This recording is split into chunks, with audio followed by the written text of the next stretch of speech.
Nathan, thank you. Younger children could begin getting vaccinated for COVID-19 later this week. The FDA gave authorization for the vaccine for ages 5 to 11 last week, and the CDC is expected to give the final okay as soon as tomorrow, making 28 million kids in the U.S. eligible for the shot. While some parents want to vaccinate their children, others are hesitant. A Kaiser Family Foundation survey shows 3 in 10 parents of 5 to 11-year-olds are eager to get a vaccine, while a third say they are going to wait. 3 in 10 parents say they will definitely not get their younger children vaccinated. Meanwhile, the government is delaying a decision on Moderna's COVID-19 vaccine for teens because of a possible link to heart inflammation. Moderna says the FDA's review could last until January. The company has also delayed filing for emergency use authorization for kids 6 to 11 years old. With more and more people rolling up their sleeves for an extra dose of protection, some people are wondering if they should get an antibody test before getting a booster shot to make sure they really need one. Well, they're now turning to the Verify team for answers. Here's what we found out. Antibody tests were popular at the start of the pandemic, and they're popping up again with talk of booster shots. Nalda asking the Verify team if a COVID-19 antibody test can check immunity after getting the vaccine, informing whether someone should get a booster shot. Let's verify. Our sources are the CDC, the FDA, and Dr. Jane Morgan, head of the COVID task force at Piedmont Healthcare. A reminder, antibody tests look for antibodies in your blood that fight the COVID-19 virus, but the CDC and the FDA both say you should not use this test to check immunity after getting the vaccine. The CDC lays out several reasons. Antibody tests can have varying levels of sensitivity, and some only detect antibodies from a natural infection from COVID. They would not register if you've been vaccinated. Bottom line, even if your antibody test comes back positive, showing some defense against the virus, scientists are still trying to figure out what that means for immunity. Right now, there's no magic number or threshold correlating protection. What we don't know and what we don't have any published studies to show is what is the level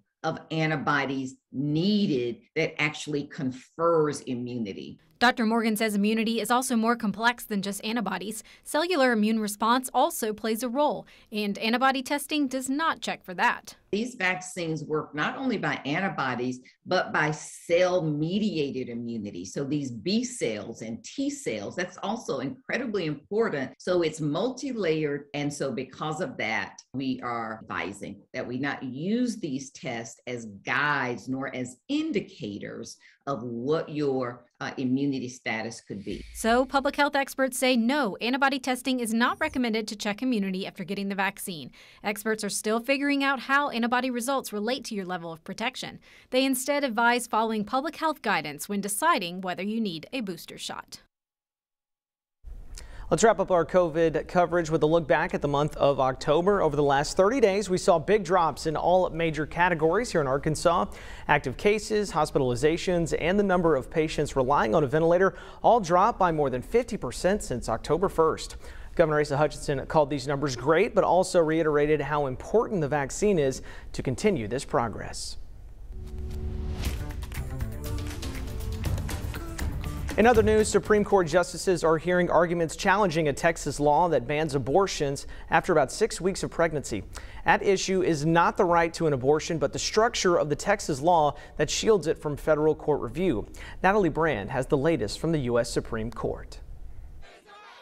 Abortion is healthcare. Healthcare is the right. The new Texas abortion law takes center stage before the Supreme Court as justices hear 2 challenges to the most restrictive abortion law in the nation.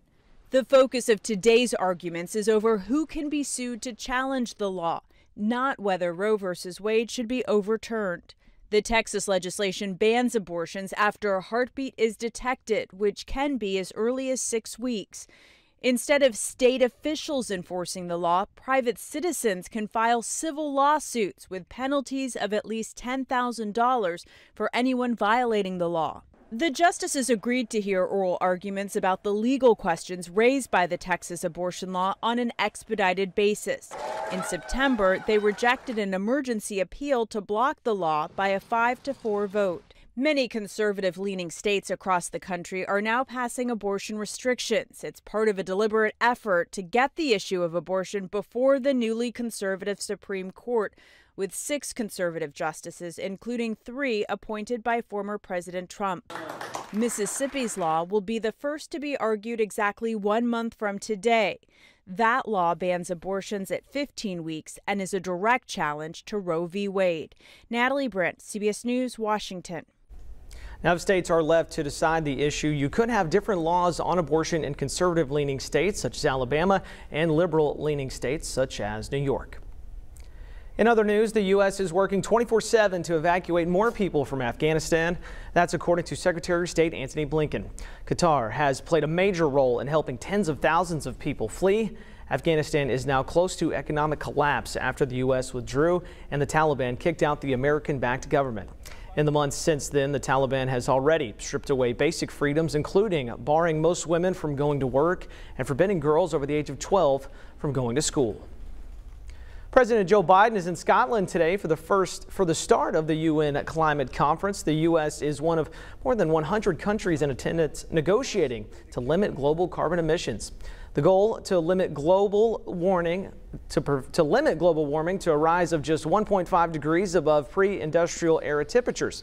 Now, some of the world's biggest economies have not put policies in place to meet emissions reductions, including the United States.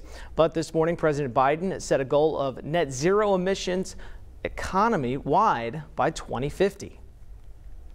And here we go again. Another airline cancels hundreds of flights over the weekend, blaming the weather and staffing shortages. American Airlines canceled more than 1,000 flights Sunday after scrapping nearly 900 over the previous 2 days.